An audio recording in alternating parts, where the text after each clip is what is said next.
जय हिंद।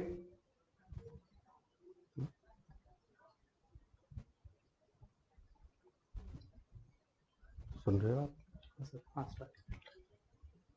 जय हिंद। मैं प्रहार समाज सेवक जागृति सेवा संघ के फ्लाइट लेफ्टिनेंट शिवाली देशपांडे को धन्यवाद देना चाहता हूं कि उन्होंने मुझे आज इस बहुत इम्पोर्टेंट विषय पर आप लोगों को जानकारी देने का जो मौका दिया है। मेरा भाषण शुरू करने से पहले ये इसकी जो शुरुआत और जहां से ये इशू बहुत बड़ा हो गया, वहाँ पे जो कर्नल संतोष बाबू और उनके साथ 19 हमारे जो वीर जवान वीर गति को प्राप्त हुए, मैं उनको श्रद्धांजलि अर्पित करता हूँ। उसके साथ ही कहना चाहता हूँ, मेरे एक फ्रेंड ने इसको बहुत भली बात ही कहा है, if you have chosen to face the Indian army, Indian armed forces to be precise, you have chosen to face death and defeat. Ask the Pakistanis, they have the past experience. The Chinese have recently joined this particular ranks to face the Indian wrath. अब ये कैसे हुआ, क्या हुआ, ये सिर्फ इतना बताना चाहता हूं कि जो जवानों ने वहां पे जो बलिदान दिया, वो आपके भविष्य के लिए आज उन्होंने समर्पित किया ताकि आपका भविष्य अच्छा रहे। हम जो भी बात करेंगे, ये बात जो है ओपन सोर्सेस के इनपुट्स पर है। मेरा किसी भी सर्विंग ऑफिसर से कोई इसमें मैंने पूछा नहीं है। इसका कारण ये है कि जो भी आज भारतीय नेतृत्व है सेनाओं में, तीनों सेनाओं में, बहुत सक्षम है। वो अपना कार्य भलीभांति जानते हैं और हर परिस्थिति को फेस करने की उनकी क्षमता है। हर एक चीफ से लेकर जवान तक, एयरमैन तक और नेवल रेटिंग तक, सबका आत्मविश्वास बहुत बुलंद है।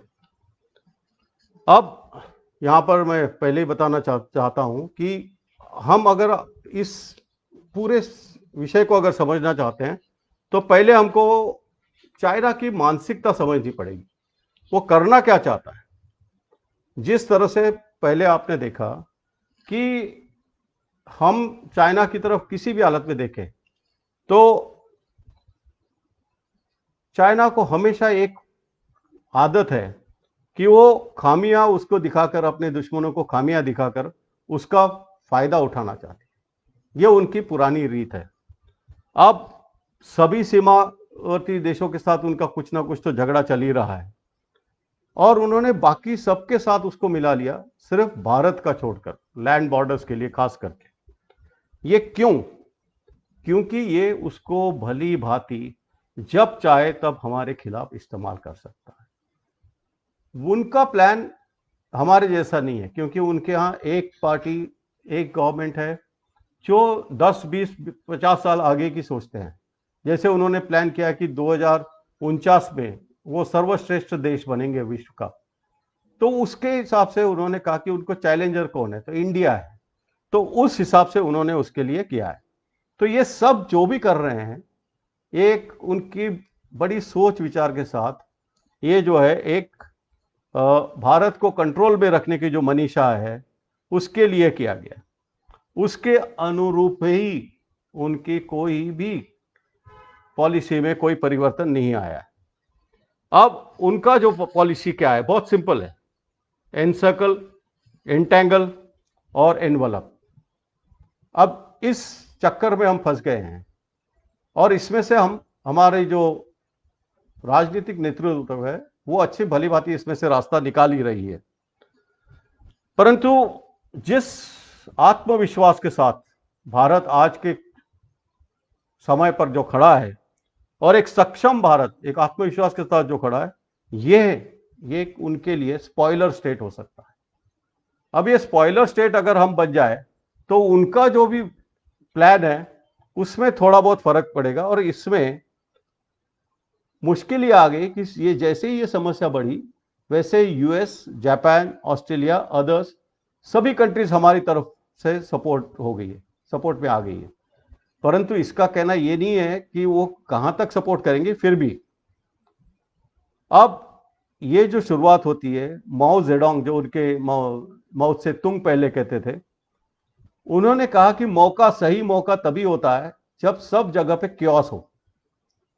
अब वुहान वायरस की तरफ के कारण, जो चाइना वायरस के कारण जो अटर क्योस हुआ है, उसमें उनको अपॉर्चुनिटी मिल गई। ये उन्हें भले बात पता था। जब पूरा विश्व इसके साथ लड़ने में बिजी है, तब बीजिंग ने अपनी सब जगह पे नई नई लाइंस ड्रॉ करना शुरू कर दी। उन्होंने ईस्ट चाइना सी में जापान के साथ, साउथ चाइना सी में इंडोनेशिया, मलेशिया और इनके साथ, और उधर फिलीपींस के साथ, यहां पर वियतनाम के साथ, और यहां तक कि नेपाल को भी उकसाया। और अभी उन्होंने भूटान का भी एक नया समस्या आगे कर दी है। अब ये सब चीजें हैं जो आप देखे होंगे, जापान के साथ सेनकाकू आइलैंड, इंडोनेशिया के साथ नतानू आइलैंड्स, और वियतनाम की बोट को डिस्ट्रॉय कर दिया। ये सब है। अब ये एक पैटर्न में हुआ है। तो इसका एक पैटर्न समझने में लायक है कि जो शी जिनपिंग है, वो अपने आप को आज के जमाने के माओ जेडोंग समझते हैं। अब उनका बेसिक इंस्टिंक्ट है कि बहुत बड़ी टेरिटरी होनी चाहिए, क्योंकि उनके पास जो भी है पूरे विश्व के जो रिसोर्सेस है उस पर वो कब्जा करना चाहते हैं। उनको एब्सोल्यूट पावर चाहिए।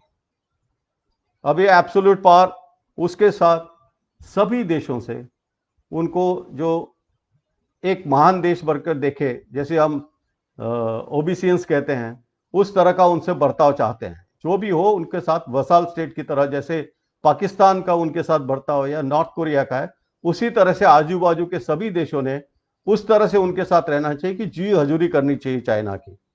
और चाइना हमेशा नंबर 1 रहेगा, ये उनका सपना है, जो चाइनीज में कहते हैं जोंगू डी यू ई। अब इसका जो भी उनका चाइनीज है।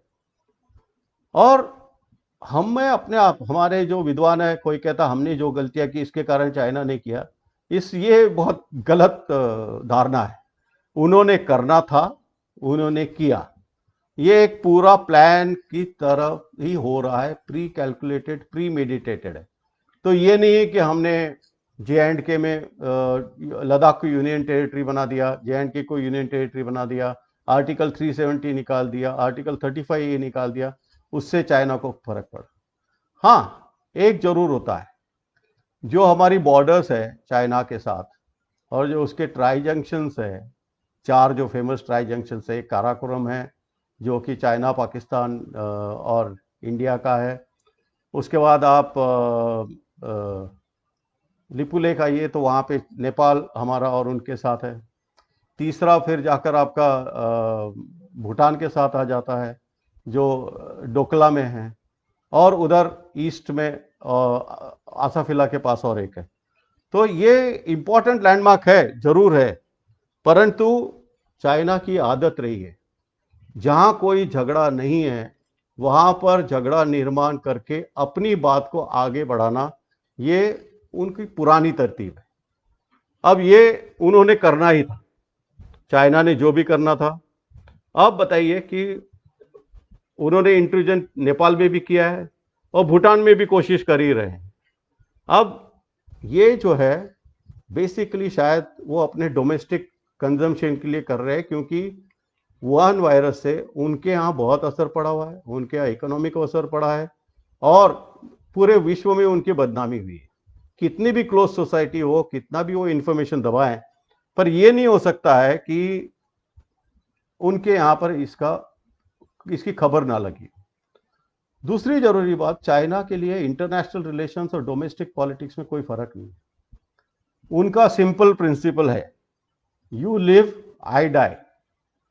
इसका मतलब मैं हूं तो तुम्हें मरना ही पड़ेगा, या तो तुम्हें मेरा फॉलोअर बनना पड़ेगा। It's a zero sum game. तो आप कुछ भी कर लिए, आपने उनके साथ कितने भी रिश्ते बढ़िया बनाने की कोशिश कर ली, कुछ फायदा हुआ नहीं हुआ। इसीलिए उनकी जो तरतीब है, it is characterised by rivalries, conflicts, deceit, shifting alliances and betrayals. तो वो धोखाधड़ी में विश्वास करते हैं और विश्वास के साथ संबंध कोई नहीं रखते। तो आप अगर देखें तो ना वो कोई कानून को मानते हैं, ना कोई तरतीब मानते हैं, विश्वास नहीं है, और नीतिमत्ता तो बिल्कुल ही नहीं है। उन्हें सिर्फ जो पर्पस है उसको एस्टैब्लिश कर। अब उनको चाइना को नंबर 1 नेशन बनाना है, उस हिसाब से उन्होंने बहुत सालों से प्लानिंग करके किया है। ये जो प्रीवियस लीडर डेंग जियाओपिंग थे, उन्होंने शुरू किया था। अब वो वहां से करते करते अब जब शी जिनपिंग आए तो उन्होंने सोचा कि सही मौका आ गया है, और उन्हें वो मौका मिल गया है। और वो किसी से भी दोस्ती नहीं रखते। चाइना का किसी भी देश के साथ दोस्ती का रिश्ता नहीं हो सकता। या तो वो कॉम्पिटिटर का होगा, या तो वो एक सेकंड रेट स्टेट जैसे कि पाकिस्तान के साथ है या नॉर्थ कोरिया के साथ है, या तो उनकी जी हजूरी करेगा, वैसे ही उनका रिश्ता रखना चाहते हैं वो। और ये उनका जो कंसेप्ट है, ये मिडिल किंगडम का कंसेप्ट से शुरुआत होती है इसकी। परंतु इसमें एक बहुत मुश्किल उनको फंस गई कि यहां पर इंडिया बीच में एक स्पॉइलर स्टेट करके आ गया। हालांकि हम जानते हैं कि जब 30 साल पहले हमारी इकोनॉमी उनसे बेटर थी, हम ठीक रास्ते पे थे, पर हमारे यहाँ डेमोक्रेसी है, जिस तरह से भी चली और जो भी हमारी कटने आई, चाइना बहुत आगे चला गया। और जैसे कि आपको मालूम है, कोई लेजिटिमेसी के साथ उन्होंने अपनी इकोनॉमी नहीं बढ़ाई है। धोखेधाड़ी से, इंडस्ट्रियल एस्पेनाज करके, टेक्नोलॉजी को स्टील करके, वहां पे इंपॉर्टेंट टेक्निकल इंस्टीट्यूट्स में अपने वहां पे लोगों को खरीद कर, जैसे आप लोगों ने पढ़ा होगा, कहा जाता है कि न्यूयॉर्क टाइम्स और वॉशिंगटन पोस्ट में भी उनके सपोर्ट के जो है कॉलम्स आते हैं। हार्वर्ड में भी उनकी चेयर ऑफ, उन्होंने बहुत सारा पैसा दे रखा है ऐसे सब एजुकेशन इंस्टीट्यूट्स में। और वहां पर उन्होंने अपने फौजी जो है उनको वहां पे पढ़ाई के लिए भेजा, और वहां पे लोगों के साथ दोस्ती करके वहां से शुरुआत की। दूसरा, उन्होंने कंपनीज खरीद कर ब्लैकमेल करके सब कुछ कर लिया। जैसे कि एक एग्जांपल देना चाहें, अभी मैं कहीं पढ़ रहा था कि मोटरोला को उन्होंने कैसे पूरी तरह से डिस्ट्रॉय कर दिया, और उनसे अपनी यहाँ की ट्रेनिंग लेके, जो आधे लोग अपने देख रहे होंगे लेनोवो जो लैपटॉप है, वो एक्चुअली मोटरोला कंपनी से जो चुराई हुई चीजें हैं वहां से शुरुआत होती है। अब यहां पर हमारी जो डिस्पैरिटी है, ठीक है, तो वो क्या करना चाहता है कि हमारी जो अभी रिसोर्सेस स्ट्रेस में है उसको और बढ़ाकर हमको, भारत को जो है उसमें कमजोर बनाने की कोशिश कर। और लगातार आप पढ़ रहे होंगे कि देख रहे होंगे कि पाकिस्तान भी इसमें उछल रहा है थोड़ा बहुत, परंतु इसकी ज्यादा चिंता करने की जरूरत नहीं है, क्योंकि हमारा जो आत्मनिर्भरता का जो मंत्र हमारे प्राइम मिनिस्टर साहब ने दिया है, उससे उनको काफी धक्का लगा है। इकोनॉमी जो है बाद में उसके ऊपर आएंगे हम, उसको कैसे करना है वो उसके बाद हम देखेंगे। इसका जवाब हमारे पास भी है। हमारे कौटिल्य नीति के साथ अगर हम चलते तो कुछ कर सकते थे, परंतु हम बाद में इसके बारे में बात करेंगे। अभी जहां तक है, मैं पहले थोड़ा सा इतिहास बताकर आपको फिर गलवान इंसिडेंट की तरफ लाता हूं, जहां पर क्या हुआ इसकी सबको एक जानना चाहते हैं लोग कि ये क्यों हुआ, कैसे हुआ। इसके लिए एक बहुत जरूरी चीज आपको ध्यान रखनी पड़ेगी। मैं एक 5 मिनट में आपको उसका इतिहास बता देता हूं। जब हमको इंडिपेंडेंस मिला 1947 में, उसके पहले ना जाके कि जो भी हुआ 49 में टिबेट उनके पास चला गया और इंडिया ने एक्सेप्ट कर लिया कि टिबेट उनका हिस्सा है। परंतु 1954 में आप इमेजिन कर सकते हो कि जहां अभी हम कह रहे हैं 2020 में कि हमारे रोड बन रहे हैं, हमारा बॉर्डर इंफ्रास्ट्रक्चर बन रहा है, तो 1954 में आप देखिए क्या होगा। वहां पर घोड़ा, खच्चर, पैदल ऐसे जाके महीनों तक जब चलते थे तब जाके वहां पहुंचते थे। अब जब 1954 में हमारी पेट्रोल वहां पहुंची, तब उन्हें पता लगा कि अक्साई चीन के बीच में से एक रास्ता जा रहा है। चाइना ने तब तक उनका G219 हाईवे जो 2500 किलोमीटर का है, वो सिंकियांग प्रोविंस से लासा तक पूरा रास्ता बना लिया था। ये रास्ता मतलब लासा से शुरू होकर सिंकियांग प्रोविंस से होकर ईस्टवर्ड फिर चाइना में चला जाता। अब ये जब हुआ, ये सब जानते हैं कि ये कनेक्टिविटी उनके लिए बहुत क्रूशियल है। इसमें कुछ है चीजें जो ऑपरेशनल है, जो मैं यहाँ पे ज्यादा उसके ऊपर गौर नहीं करना चाहूंगा। अब उसके बाद 57 में कुछ बातचीत चली, 59 में फिर चौवनलाल दिल्ली पहुंचे और उस टाइम पे बातचीत चली, वो एक क्लेम लाइन लेकर आए थे। अब इनकी जो पहली क्लेम लाइन थी, वो क्लेम लाइन जो है काराकोरम पास से स्टार्ट होकर साउथ ईस्ट की तरफ आकर फिर कोंगला पास तक जाती थी। अब 59 में जब ये आए तब इन्होंने इसको चेंज करके थोड़ा आगे लाकर गलवान का थोड़ा सा पोर्शन लेकर वहां से टर्न करके फिर इसको इधर लिया, तो मतलब थोड़ा वेस्टवर्ड आ गया। 1960 में भी जो है गलवान का थोड़ा सा ही पोर्शन, मतलब वो 3.5 किलोमीटर उनके पास था, जो गलवान नाला जो है अक्साई चीन से शुरू होता है, और 45 किलोमीटर हमारी तरफ। परंतु ये जो हुआ इसके बाद 1960 में जो मैप आया तो उन्होंने उसको और वेस्टवर्ड शिफ्ट कर दिया। अब ये चीजें जब हुई, उसमें एक बहुत इंटरेस्टिंग किस्सा है।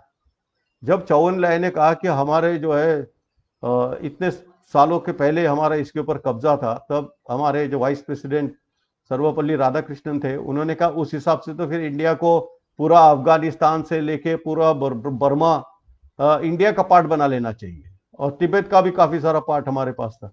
तो ये बातचीत आगे बढ़ी ही नहीं, टेंशन बढ़ता गया, फॉरवर्ड पोस्चर पॉलिसी हुई। उसके बाद आप सब जानते हैं 1962 की लड़ाई होगी। 1962 की लड़ाई में ईस्ट लद्दाख में चाइनीज जहां तक आए, और उसके बाद जब सीज फायर हुआ नवंबर में, तब वो 20 किलोमीटर पीछे हट गए, अपने क्लेम लाइन से पीछे हट गए, ये गलवान से भी पीछे हट गए, सब जगह से, पैंगांग त्सो से भी काफी पीछे की तरफ चले गए। अब ये जो है इसके बाद वहां पर अमन शांति रही। फिर 1967 में नेक्स्ट क्लैश हुआ। ये क्लैश के बारे में आपने अभी आज हाल में पढ़ ही लिया होगा, परंतु वहां पे जो भी फौज थी, इंडियन आर्मी थी, अब वो भी 62 की लड़ाई से निकले थे। उनको एक चीज पता थी कि चाहे कुछ भी हो जाए, भारतीय सैनिक जो है उसने अपना काम बहुत बखूबी निभाया था 62 की लड़ाई में। तो यहां पे भी वही हुआ। 67 में जब चाइनीज ने अटैक करने की कोशिश की तो उनके 400 से ज्यादा उनको नुकसान सहना पड़ा। हमारे भी 80 जवानों को वीर गति प्राप्त होगी। ये रिवर्स एक मेजर टर्निंग पॉइंट रहा। उसके बाद कहीं पे भी उसके बाद 75 तक कोई फायर नहीं खुला। 1975 में जो नेक्स्ट किस्सा हुआ था, ये अरुणाचल प्रदेश में हुआ था। क्या एक आसाम राइफल की पेट्रोल अपना रास्ता भूल गई थी और वहां चली गई थी, तो उस फायरिंग में 4 जवान हमारे वीर गति को प्राप्त कर गए। ये तुलुंगला करके जगह थी, वहां पे ये हुआ। उसके बाद 75 के बाद एकदम हम आते हैं तो 1986 में, जब सुंदरांगचू में जब जो किस्सा हुआ था, वडांग और सुंदरांगचू, यहाँ हमारा जो वेस्टर्न जो विंटर वेकेटेड पोस्ट थे, जब हमारे लोग गए वो पेट्रोल पॉइंट पे, तो चाइनीज ने उसको ऑक्यूपाई कर लिया था। अब वेकेट कराना मुश्किल था, तो उसको जनरल सुंदर जी चीफ थे, तो उन्होंने तीनों तरफ से उसको एक्साइज चेकर बोर्ड के अंतर्गत उसको फौज को मूव करके उसके सभी तरफ से उसको घेर लिया, एक तरफ छोड़ के, ताकि उनका कनेक्ट रहे। अब ये 87 में जो हुआ समुद्रांचल का, वहां से चाइनीज को हटने के लिए 7 साल लग गए। तो 7 साल तक फौजें बिल्कुल आसपास अपने पास थी, हमारा पूरा डोमिनेशन उनके ऊपर था। तो आज अगर हम कहें कि ये अप्रैल मई से शुरू हुआ और उसका अभी तक हल नहीं आया, ये सवाल चाइना के साथ रिश्तों के बारे में बात करते समय थोड़ा सा हमें इसका ध्यान रखना पड़ेगा। अब आते हैं हम जो है नेक्स्ट पे कि हमारे फेस ऑफ कितने हुए। अगर हम एवरेज देखें तो 100 के उसमें ही है हर साल, परंतु जो नेक्स्ट इंपॉर्टेंट हुआ वो 2013 में देपसांग में हो। वहां पर भी वही हुआ, वो आ गया है, फिर हमारी फौजें की, फिर बातचीत हुई, काफी उन्होंने अपने टेंट लगाए, हमने अपने टेंट लगाए, फिर वो पीछे चले गए, फिर वहां पे ये हो गया। अब चाइनीज का एक बहुत बढ़िया आइडिया रहता है, 2 स्टेप्स फॉरवर्ड 1 स्टेप बैकवर्ड, तो यहां पे हम उनको पुश कर पाए। फिर 2014 में चूमर आ गया। अब चूमर में उन्होंने फिर से वही ट्राई कर लिया, रास्ता बनाना। फिर वहां पर उसी किस्से में जब ये हुआ, तब फिर अब बातचीत के जरिए उसको सुलझा पाए और वो वापिस चले। इसके बाद नेक्स्ट हुआ वो डोकला में हुआ। हम उसको डोकला कहते हैं, सब लोगों को चाइनीज नाम की ज्यादा पसंद है, डोकलाम कहते हैं, उसको डोकला कहा जाता है। ये ट्राई जंक्शन है भूटान का और इंडिया और चाइना का। और क्योंकि हम हमारी जो ट्रीटी है भूटान के साथ, उनका डिफेंस जो है हमारी जिम्मेवारी है, तो वहां पर हमारी फौजें चली गई जब वो वहां आए, और वहीं ये 73 दिन तक चला और उसके बाद वो पीछे हटे। अभी उन्होंने वहां तक उनके अपने टेरिटरी में वो जो भी करे वो उनका अपना है। अब अगला आता है उसके बाद, डोकला के बाद ये शुरू हुआ हमारा इस साल। अब एक एक करके आप देखिए इस साल कहां कहां किस्से हुए। सबसे पहले हुआ पुंगांगसो। ये पुंगांगसो में जो हुआ मई के बिगिनिंग में, या आप लोगों ने टीवी में देख लिया होगा, ये पहला ऐसा वायलेंट जो है क्लैश हुआ जिसमें पत्थर भी इस्तेमाल किए गए। उसके बाद ये जो हुआ, उसके बाद क्रोनोलॉजी समझना जरूरी है, क्योंकि उसके बाद फिर गोगरा जो हॉट स्प्रिंग्स है वहां पे पैंगांग सो में एक शोडाउन हुआ।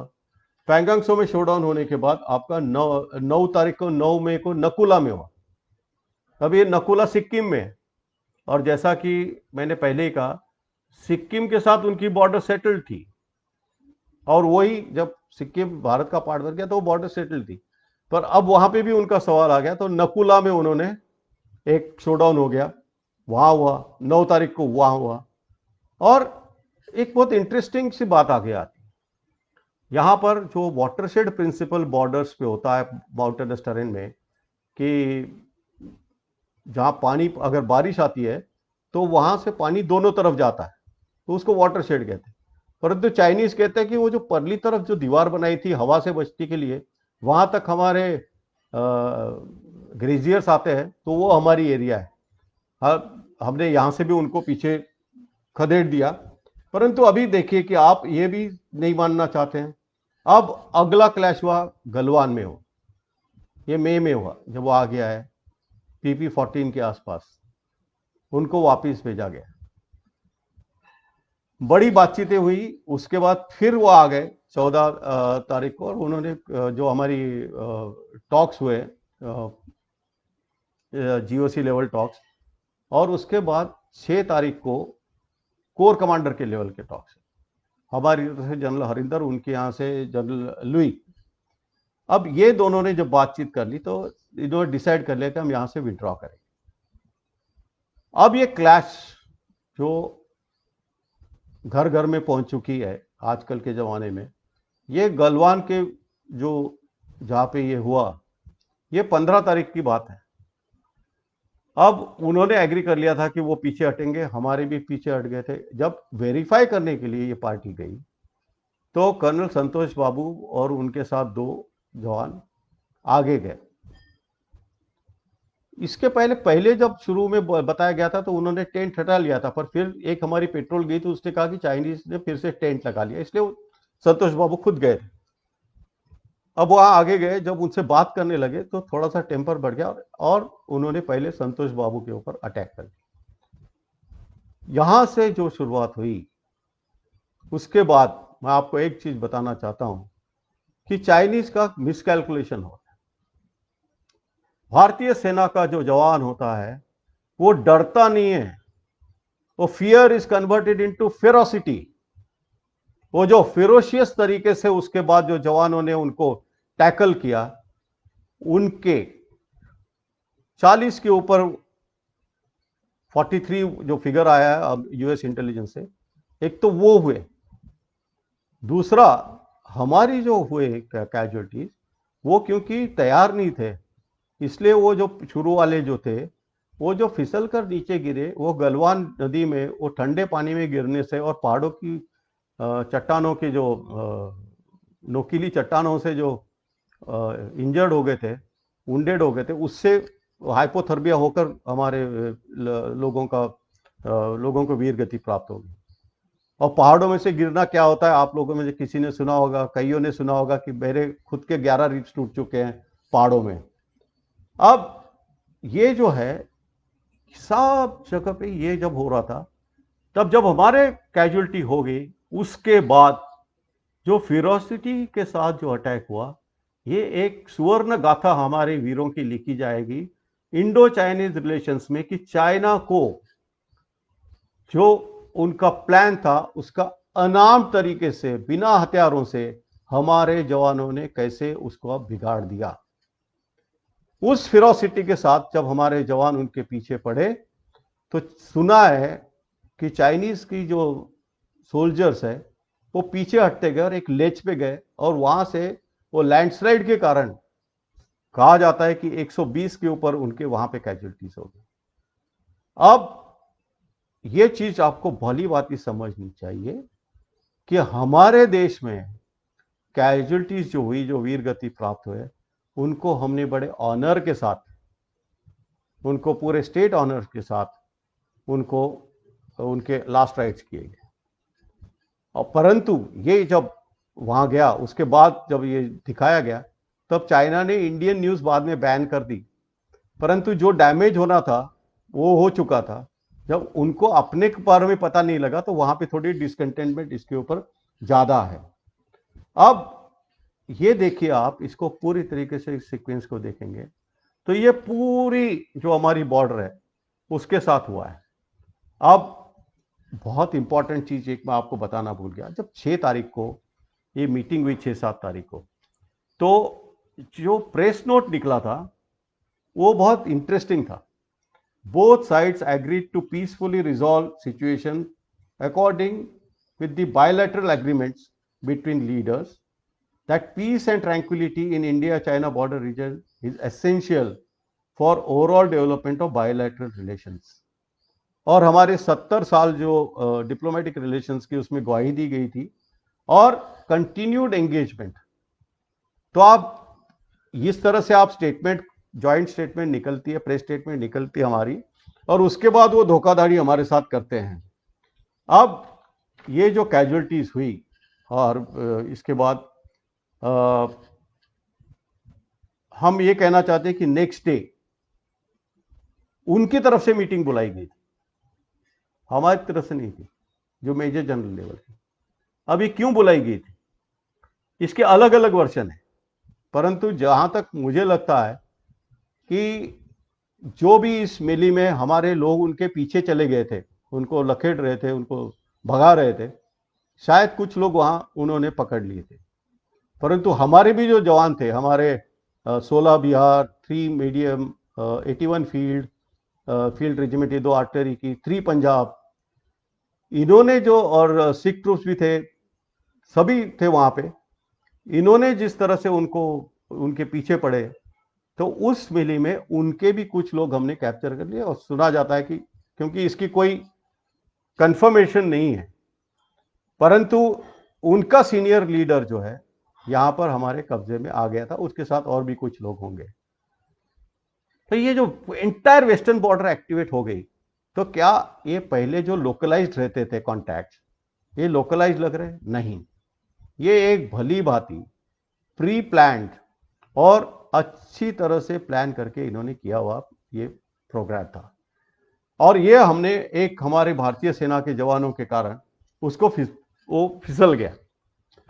अब अगली बात आपको बताना चाहता हूं मैं, उसके बाद 22 तारीख को हमारे फॉरेन मिनिस्टर्स की मीटिंग हुई, फिर उसके बाद कोर कमांडर की फिर से मीटिंग हुई, और एक चीज ये हुई कि इस दौरान हमारी जो प्रतिमा देश की और टीवी पर इस तरह से बन गई कि हम एक वॉइस में बात करने वाला देश नहीं। ये एक बहुत दुख की बात है। हर कोई स्पेशलिस्ट बन गया था कि हमने क्या कर दिया, कैसे करना चाहिए, क्या करना चाहिए और क्या नहीं करना चाहिए, ये क्यों हुआ। ये सब चीजें जब संकट में होता है, जब कोई कार्रवाई होती है, ये आपको कभी बताई नहीं जाएगी। ये मैं सबको ये बताना चाहता हूं कि जब ये डिसीजन मेकिंग होती है, हर बार अगर हम खुद आकर टीवी पर कह दें कि हम ये करने वाले, क्या कोई बताएगा आपको प्लान कि हम क्या करने वाले? क्या चाइना ने बताया था कि हम गलवान में इनको गुंडों को आगे भेजेंगे? उनके जवानों को तो मैं जवान भी नहीं कह सकता, वो तो गुंडे हैं। जो जिस तरह से वो हथियार लेके आए थे, जिस तरह से चेन्स और वो स्पाइक्स लेके आए थे। और एक चीज बड़ी जबरदस्त है, बिना हथियार के अपने जवानों ने उन्हीं के हथियार लेके उनको मारा है। मतलब हमारे जवानों में देखिए कितनी ताकतवर है। और एक चीज आपको बताना चाहता हूं, 14-15 हजार फीट के ऊपर अगर लड़ने का गुर्दा किसी में है तो वो भारतीय सैनिक में है। मैंने पूरी जिंदगी पहाड़ों में बिताई है, और जिस तरह से हम पहाड़ों पे चलते हैं, देख के आप लोगों का तो कलेजा कांप जाए। और जिस तरह से जिससे आपने देखा कारगिल में किस तरह से हमारे जवान जीत गए, और वो पहाड़ों में 16-16, 17-17 हजार फीट पे चूहों की तरह निकाल निकाल के लोगों को मारा गया।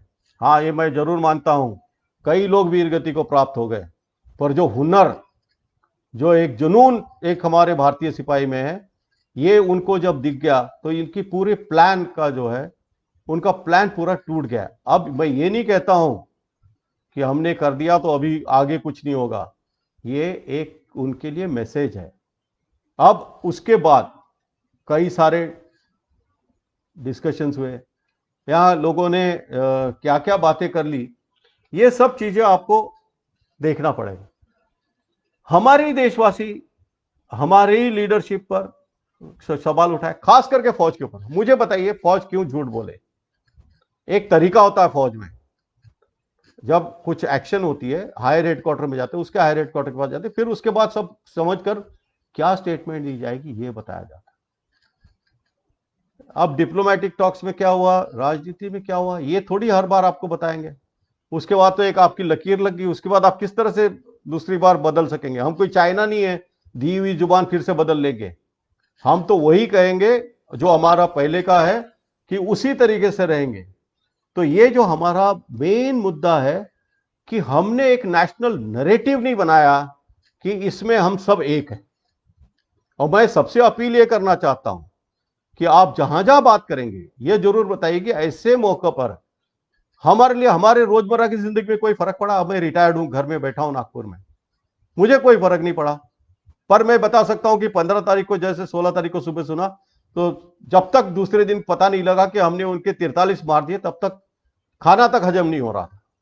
और एक सिपाही को इसी बात का गर्व होता है, ठीक है मेरा तो गया, पर मैंने उसको तो लुढ़का दिया। अब ये जुनून होना चाहिए हर एक सिटीजन में होना चाहिए। हमारे यहां पे हम कहते हैं टिकटॉक, और वो निकाल दिए 59, तो उसके ऊपर 4 लोग बोले क्यों निकाले? जो भी करते हैं हर एक में सिग्नलिंग होता है, और ये सिग्नलिंग बहुत जरूरी होता है। आज आपको बता सकते हैं, अभी हम इसका थोड़ा एनालिसिस करते हैं, सब चीजें हो गई है कि इसमें क्या हुआ। इसमें सबसे बड़ा ये हुआ कि चाइना की जो अपॉर्चुनिटी थी एक बड़ा देश बनकर उभर कर आने की, वो उसने इसमें गंवा दी। उसकी जो नीतिमत्ता थी वो तो कोरोना वायरस से पहले ही पूरे देश में, विश्व में वो हो गई थी। और जो उनका जो हमेशा का कहना था कि हम पीसफुल राइजिंग नेशन है, वो पूरी तरह से डिस्ट्रॉय हो गया। और जो एक इनविंसिबिलिटी थी, जो दिखाना चाहते थे दुनिया को कि हमें कोई हरा नहीं सकता, हम एक बहुत पावरफुल नेशन है, उसको भी धक्का लग गया। आगे क्या होता है आगे देखेंगे, पर मैं ये जरूर कह सकता हूं कि मुझे पूरा विश्वास है, चाहे जो भी है, भारतीय सेना इतना मुंह तोड़ जवाब देगी कि ये हो नहीं सकता। इसलिए कल की जो कोर कमांडर की मीटिंग हुई है, उसमें भी जो निकला है कि हम इसको पीसफुली रिजॉल्व करना चाहते हैं। और आप उनके देखिए, बॉडी लैंग्वेज देखिए, 15 तारीख के पहले की और 15-16 तारीख के बाद की, उनके स्पीकर्स की, उनके फॉरेन मिनिस्ट्री के स्पोक्स पर्सन की। अब 3 चीजें हो गई है। उन्होंने सबके साथ ट्राई कर लिया डिप्लोमेसी में, जिसको उल्फ डिप्लोमेसी कहते हैं, सबको थ्रेटन करना शुरू कर दिया।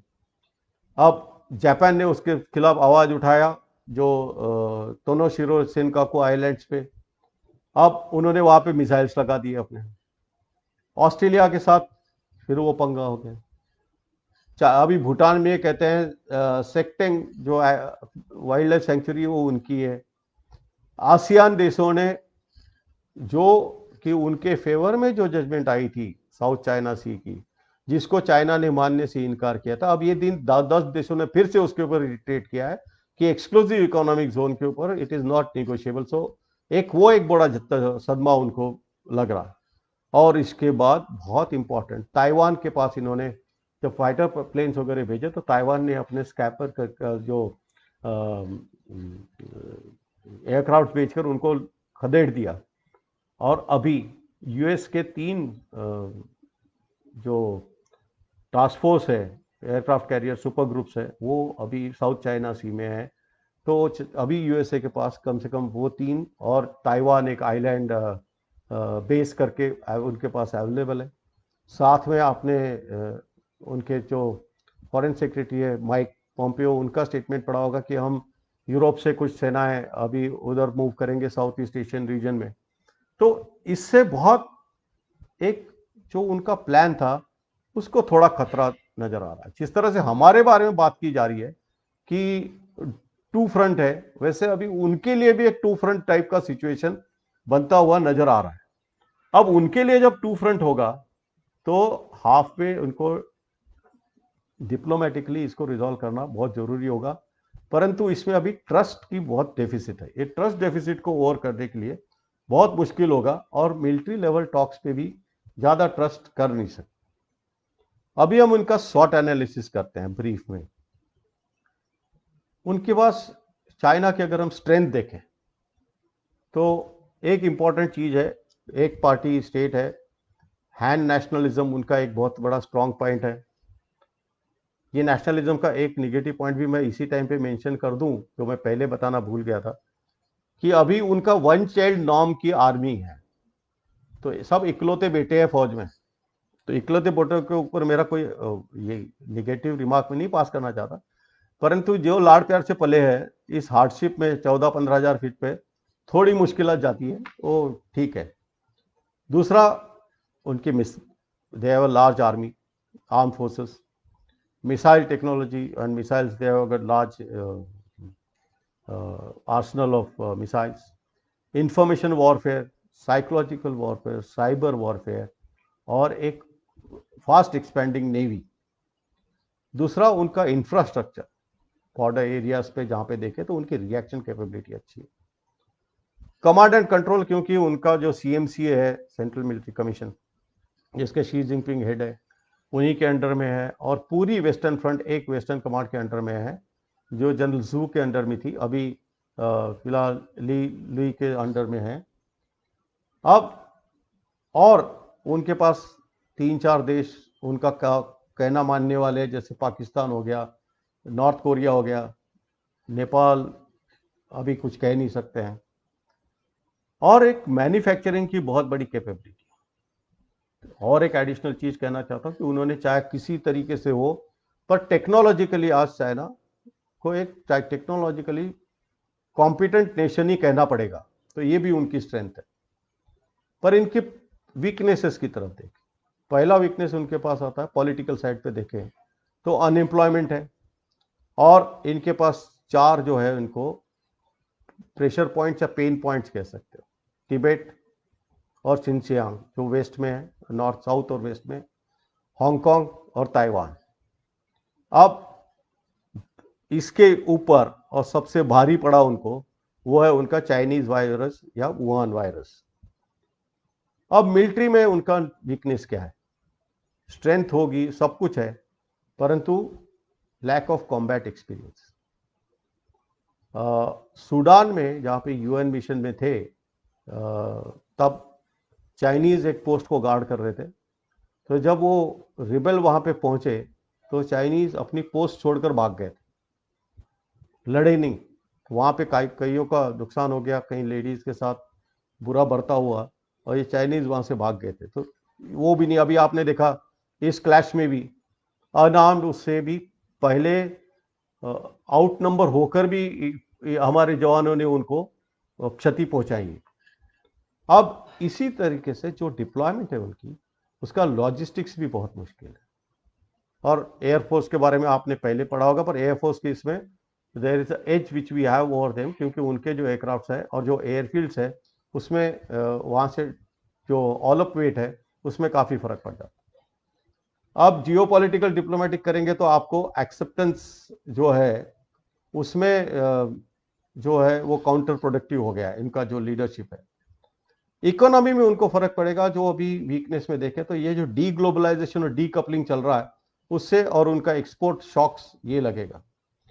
और अपॉर्चुनिटी उनका एक ही है कि उनका वन चाइना ड्रीम है और वो पावरफुल है, और उनके पास अभी नए एलीज अफ्रीका में और साउथ अमेरिका में है, परंतु इसके साथ साथ इनका $40 ट्रिलियन का डेट भी है। तो और थ्रेट्स जो अगर हम देखें तो उसमें पॉलिटिकल में ओवर एम्बिशन तो हमने देख ली, मिलिट्री अभी फिलहाल बहुत सारी फ्रंट्स खोल लिए हैं, और डिप्लोमेटिक में यूएस ने पहले डिनाइल रिजिम शुरू कर दी है, इंडिया ने भी डब्ल्यूएचओ का चेयरमैनशिप ले लिया है, और साथ ही हमने अभी बाकी जो एप्स का किया, तो आज की न्यूज़ है कि हमने हाईवेज में से उनको बाहर कर दिया है, और 5G और ZTE को और हुआई को बाहर निकाल दिया है, मतलब उनको गवर्नमेंट कॉन्ट्रैक्ट नहीं मिलेंगे। और जो अभी कॉपरेशंस बन रहे हैं जैसे G7+, यूएन सिक्योरिटी काउंसिल में भी अभी हमारा मेंबरशिप है, इनकी इकोनॉमी अभी थोड़ी बहुत डाउन हो गई, और ये इकोनॉमिक स्ट्रेंथ पे ही जो पूरा जोर था, जो BRI और CPEC, ये सब उनको थोड़ा सा बैकफुट पर जाना पड़ेगा। अब हमारा जो है इंडिया में क्या हम कर सकते हैं, हमारे लिए सबसे बढ़िया जो है मौका ये है कि हम अगर नेशनल इंटरेस्ट फर्स्ट रखेंगे तो हम इसका जवाब जरूर ढूंढ पाएंगे, और ये सबके लिए है, ये सिर्फ जवानों के लिए नहीं है, ये सिर्फ पॉलिटिकल लीडर्स या गवर्नमेंट के लिए नहीं है, हर एक आदमी के लिए।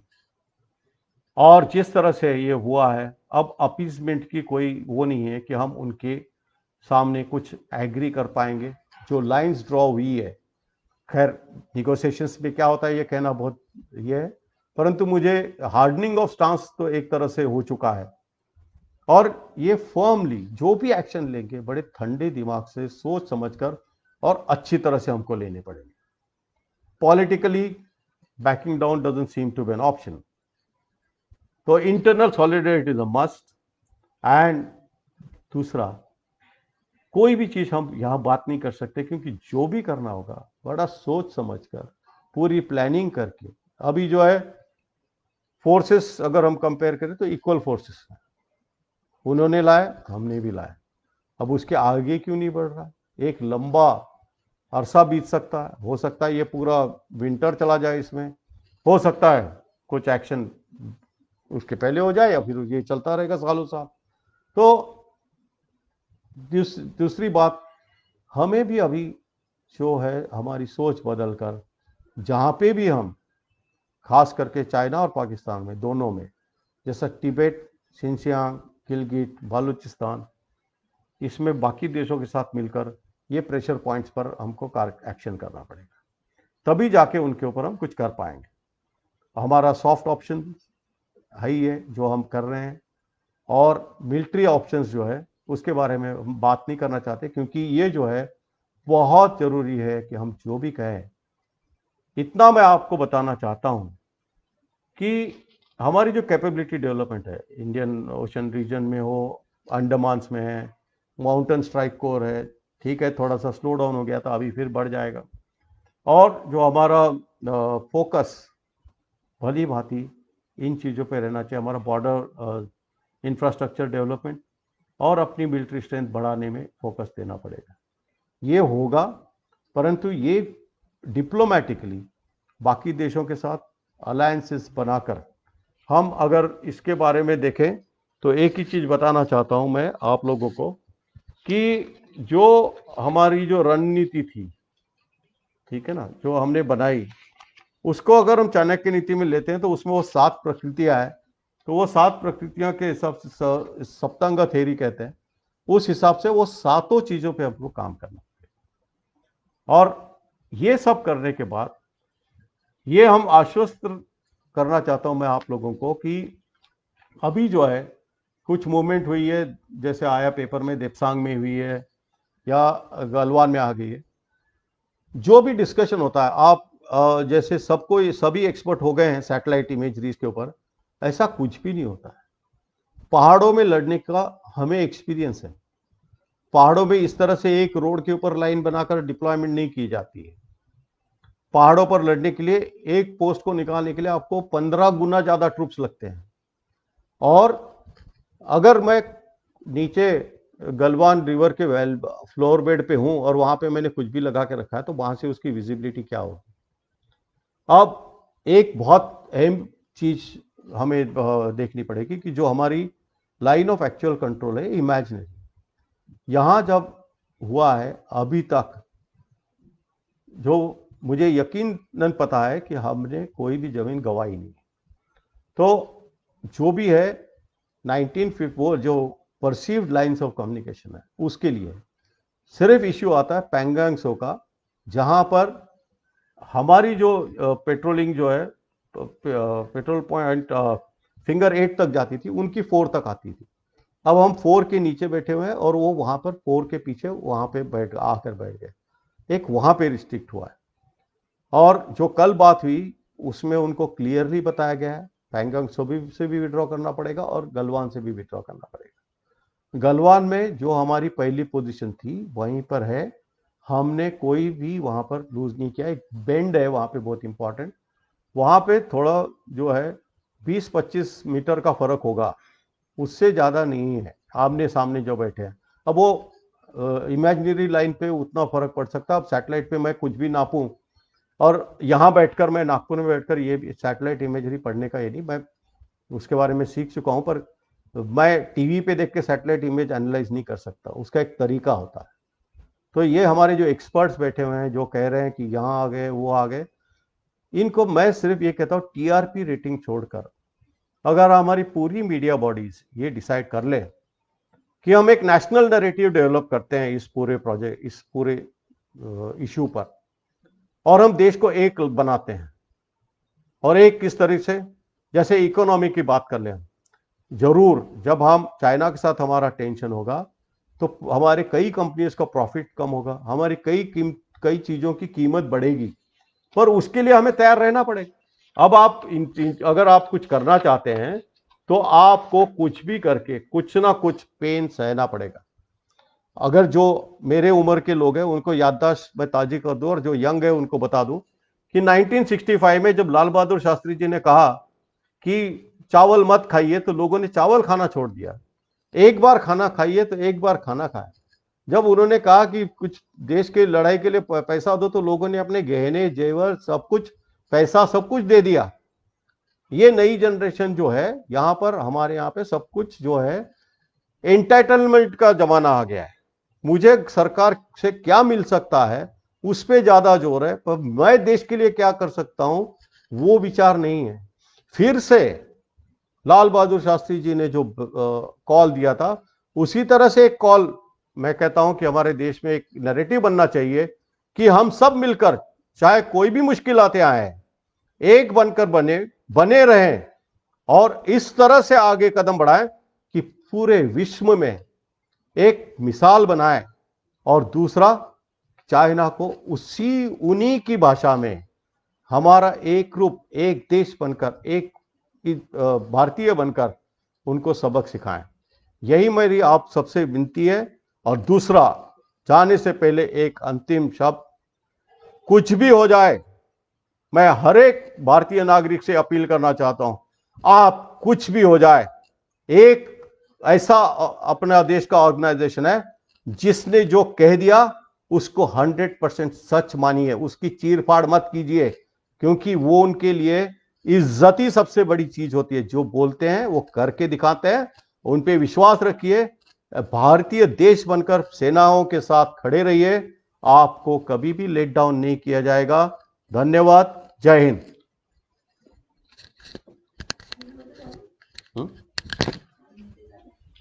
48 मिनट में